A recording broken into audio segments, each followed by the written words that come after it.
ابتدائی انسانوں کی زندگی ڈراموں اور فلموں میں دکھانے والی زندگی جو ہمارے ذہنوں میں ایک تصویر بنی ہوئی ہے ان سے بہت زیادہ مختلف تھی۔ وہ ایک ایسی دنیا میں رہتے تھے جو بہت کم ترقی یافتہ تھی، جس میں قدرتی اوزار، خانہ بدوش تر زندگی اور ان کے وجود قدرتی ماحول کی دار و مدار کیسی تھی۔ اور آج ہم جائزہ لیں گے کہ ابتدائی انسانوں کی اصل زندگی آخر تھی کیسے۔ سب سے پہلے پتھر کے دور کا بات کرتے ہیں۔ ابتدائی انسان جس دور میں رہتے تھے اسے اسٹون ایج کہا جاتا ہے، جو کافی سالوں تک جاری رہا۔ پتھر کے دور میں وہ پتھر کے اوزاروں سے شکار کرتے تھے اور پتھر کے اوزاروں کا استعمال کر کے وہ پتھروں کا پناہ گاہ بناتے تھے۔ برفانی دور سے لے کر گرم ادوار تک انہیں بہت مشکلات کا سامنا کرنا پڑتا تھا اور ابتدائی انسانوں کو انہی تبدیلیوں کے مطابق اپنی زندگی گزارنا پڑا۔ برفانی دور میں غاروں میں جا کر رہتے تھے اور گرم ادوار میں وہ اپنے بنائے ہوئے پناہ گاہوں میں رہتے تھے۔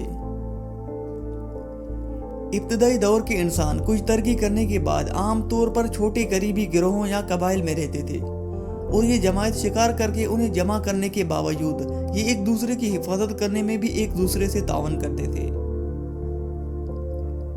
انہوں نے ممکنہ طور پر اپنے اظہار کے لیے اشاروں، آوازوں اور مواصلات کی بنیادی شکلوں کا استعمال بھی کیا اور وقت کے ساتھ ساتھ آہستہ آہستہ زبان بھی سیکھنے لگے۔ ابتدائی دور کے انسانوں میں مرد عام طور پر شکار کرتے تھے اور عورتیں کھانا اکٹھے کرنے کے علاوہ بچوں کا دیکھ بھال بھی کرتے تھے، اور اسی دور میں انسانوں نے بہت ترقی حاصل کی۔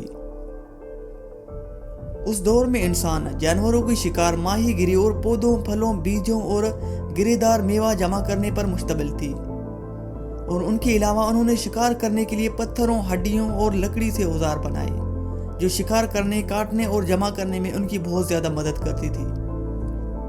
شواہد سے پتہ چلتا ہے کہ وہ نیزے، کلہاڑی اور چاقو کا استعمال بھی کرتے تھے، اور آگ کی دریافت ان کی زندگی میں ایک اہم موڑ تھا، کیونکہ آگ نے ابتدائی انسانوں کو کھانا پکانے کی اجازت دی اور گرمی اور تحفظ بھی فراہم کیا۔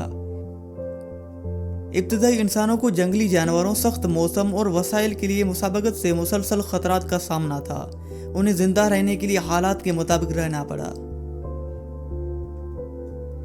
ابتدائی انسانوں کو صحت کی بہت سے چیلنجوں کا سامنا کرنا پڑا۔ شکار یا حادثات، انفیکشن اور غذائی قلت سے ہونے والے چوٹیں عام خطرات تھیں۔ ابتدائی دور کے لوگوں کی زندگی کی امید بہت کم تھی۔ بہت سے لوگ بیماریوں، حادثات یا غذائی قلت کی وجہ سے بچپن یا ابتدائی جوانی میں ہی مر جاتے تھے۔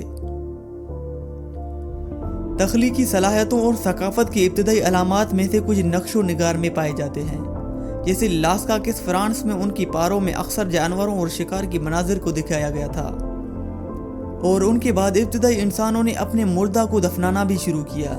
بعض اوقات اوزار یا علامتی اشیاء کے ساتھ دفن کرتے تھے۔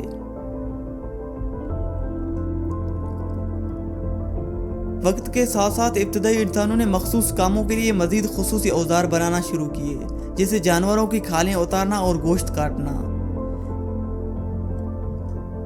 جیسے جیسے انسان ترقی کرتا گیا، انہوں نے مزید جدید ترین اوزار اور تکنیکیں تیار کی۔ مثال کے طور پر انہوں نے آگ بنایا، لباس کے لیے جانوروں کی کھالیں استعمال کرنا، اور آخرکار مزید جدید ہتھیار اور اوزار بنانا سیکھا۔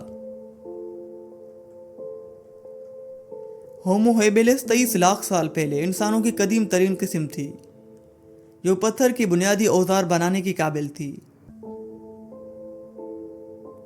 ہومو اریکٹس بعد میں ابھرا، جس میں بہتر آلات، آگ پر قابو پانے کی صلاحیت اور زیادہ جدید سماجی رویوں کی ثبوت تھی۔ نینڈرتھل اور ابتدائی ہومو سیپینز تقریباً 40 لاکھ سال پہلے ہنرمند شکاری تھے۔ ہومو سیپینز ہماری براہ راست آباء و اجداد آخرکار مزید پیچیدہ اوزار اور سماجی ڈھانچے بنانے کی صلاحیت کے ساتھ ابھرے۔